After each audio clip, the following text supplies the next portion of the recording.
The flying president of Kenya, Mr. William Ruto, has dismantled his entire cabinet. The Attorney General, following deadly protests and the withdrawal of an unpopular tax bill, he stated that this decision was made after he had reflected on the situation and listened to Kenyans.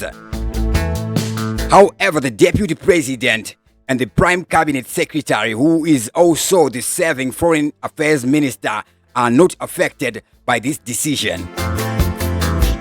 Mr. William Ruto has assured that the government operations will continue under senior civil servants, and he plans to consult widely to establish a broad-based government.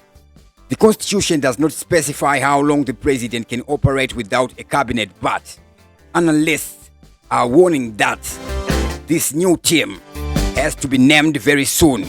Otherwise, there will be further issues with the youth. This dramatic move, less than 2 years into his term, comes amid ongoing anti-government protests demanding accountability. The previous dismissal of an entire cabinet in Kenya occurred in the year 2005 under President Mwai Kibaki. Now, despite Ruto's defiance in the guise of defense of his ministers against corruption, allegations, public pressure, and protests led to his drastic action, or should we say reaction. Ruto's announcement follows a cabinet meeting described by one of the press there in Kenya as the Last Supper. Now, that was a super headline.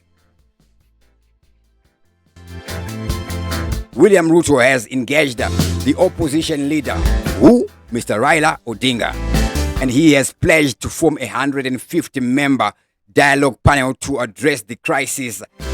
But this is facing rejection from the young protesters who are demanding action against corruption. They want a better government and better government spending cuts. The success of this new government depends on the efficacy and the effectiveness of the new ministers, as this Generation Z protesters are threatening further protests. And yes, further protests are anticipated that cannot be debated. With that, I'm going to sign out.